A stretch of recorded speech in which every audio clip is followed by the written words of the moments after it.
Hello student, today our topic is accounting treatment of goodwill.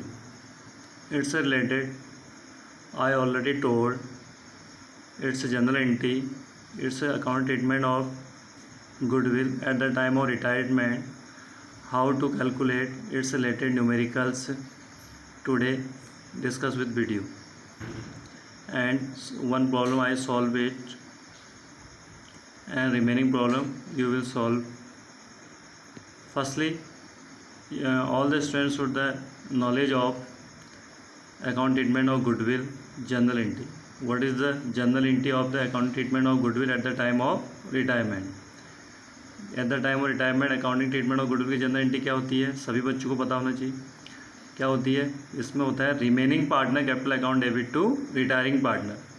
जो मैंने यहाँ पे अकाउंटिंग ट्रीटमेंट ऑफ गुडविल, जब भी आप रिटायरमेंट के टाइम पर गुडविल आप बांटेंगे वो हमेशा किस में बटेगी? गेनिंग रेशियो में. किस में बटेगी? गेनिंग रेशियो में. yesterday I told how to calculate gaining ratio. all the student know today. आज सबको पता होना चाहिए, सबको जानना चाहिए हाउ कैसे गेनिंग रेशियो निकाला जाता है. गेनिंग रेशियो का फॉर्मूला होता है new ratio minus old ratio. Firstly आपको गेनिंग रेशियो कैलकुलेट करोगे आप. जब भी आप रिटायरमेंट में गुडविल कैलकुलेट करोगे आप गेनिंग रेशियो को कैलकुलेट करोगे. अब मैंने यहाँ पे एक क्वेश्चन ले रखा है आपका एग्जाम्पल के तौर पे. आप इससे रिलेटेड आपके आगे जो आपको अनसॉल्व प्रॉब्लम दूंगा वो आप लोग सॉल्व करेंगे. देखिए क्वेश्चन क्या है. P Q and R equal partner, इनका ऑड रेशियो इक्वल है in the firm. R retire partner है and the goodwill of the firm is valued पूरे फर्म की गुडविल देखिए 3,60,000. No goodwill account appear as yet in the books of the firm.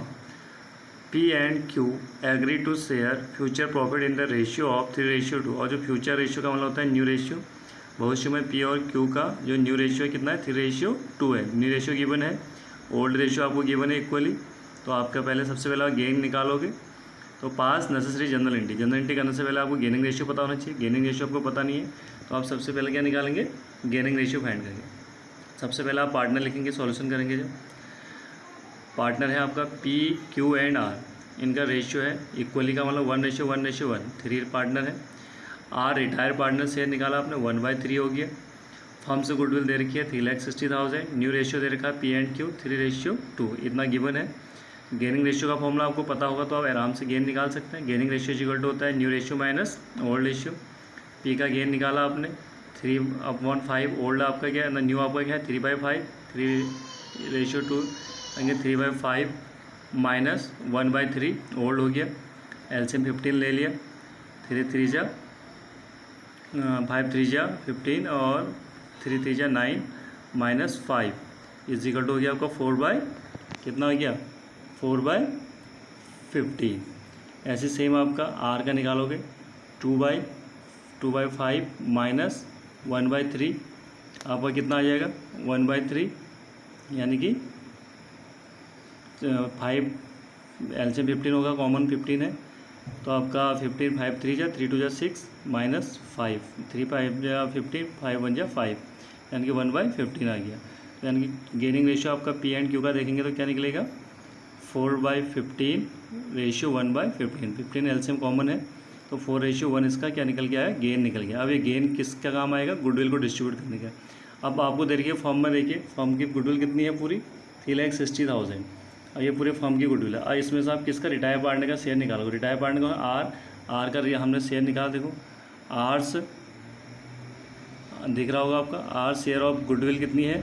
1/3 निकाला तो 1,20,000 आई. 1,20,000 को आप gaining ratio में बांटेंगे. इसका गेनिंग रेशियो क्या है? 4:1. P और Q में बटेगा क्योंकि बचे हुए पार्टनर P और Q हैं, यही गेन करेंगे क्योंकि आर तो रिटायर हो चुका है. तो 1,20,000 को आप गेन में बांटेंगे तो आप करिए. P का शेयर निकाला आपने. P का गेन कितना हुआ? 96,000. कैलकुलेट किया 1,20,000 इंटू 4/5 हो गया क्योंकि 4:1 आपका क्या है? गेनिंग है 4/5. ऐसी आर का निकाला. आर का कितना आया? आर का निकाला तो आपने कितना आया? 1,20,000 इंटू 1/5 इज इक्वल टू 24,000. अब कैलकुलेशन हो चुकी है. कैलकुलेशन के आपके मार्क्स होंगे 1 मार्क्स होगा, लेकिन मेन मार्क्स हो गया आपके जनरल एंट्री के. पूरे कैलकुलेशन के आपके 1 या 2 मार्क्स हो सकते हैं. टोटल ये क्वेश्चन जो आता है आपका 3 मार्क्स में आएगा.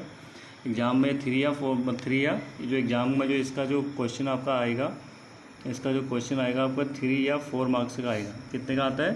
3 या 4 मार्क्स का। इसका क्वेश्चन जो आएगा 3 या 4 मार्क्स के करीब आएगा। वो कितने का आएगा?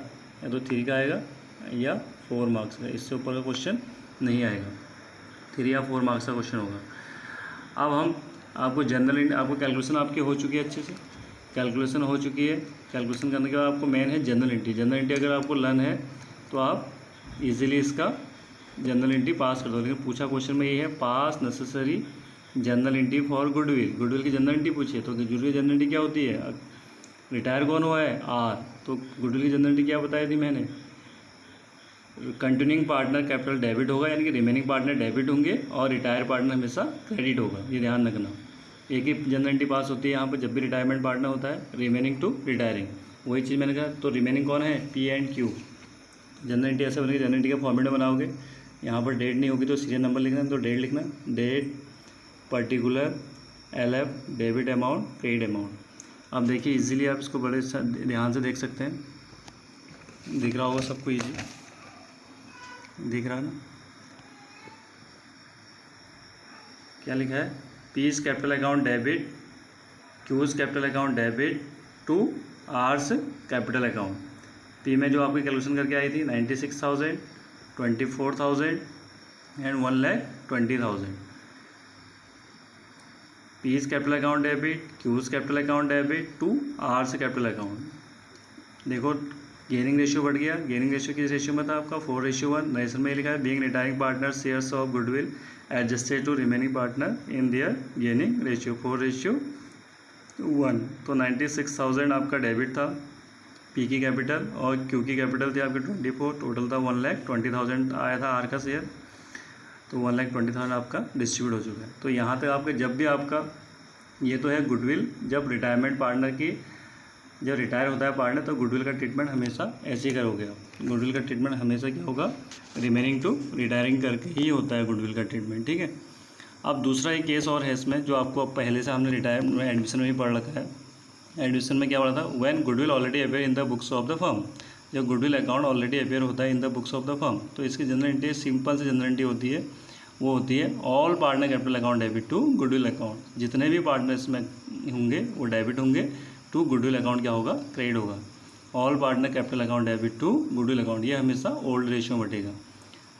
तो इसलिए बीइंग एग्जिस्टिंग गुडविल है, being goodwill existing in the books written of old ratio, मैंने लिखा भी है इजीली समझाने के लिए आपको, ओल्ड रेशियो में बटेगा। तो नेक्स्ट आपका अगर क्वेश्चन में कहीं पर गुडविल ऑलरेडी अपेयर दिया रहेगा तो उसको आप हमेशा किसमें बांटोगे? All partner capital account debit करेंगे। जैसे यहाँ पर अगर गुडविल अपेयर होती तो हम क्या करते? PQR डेबिट करते टू गुडविल अकाउंट लिखते। तो ये कौन सी वाली? जो ऑलरेडी अपेयर है। और गेनिंग कौन सी होती है? जो उसका शेयर जो रिटायरमेंट पार्टनर के टाइम पर जो उसका शेयर के अकॉर्डिंग उसकी गुडविल आती है फर्म के, तो वो होती है गेनिंग रेशियो। उसको गेनिंग रेशियो में कैलकुलेट करोगे आप। क्लियर? तो दोनों केस क्लियर हो गए होंगे। तो अब आप इजीली आप क्वेश्चन करते हो। इससे रिलेटेड अनसॉल्व क्वेश्चन मैं आपको सेंड करूँगा, आप सॉल्व करेंगे। बाकी इनको सब फेयर में आप नोट करिए। All the best all of you.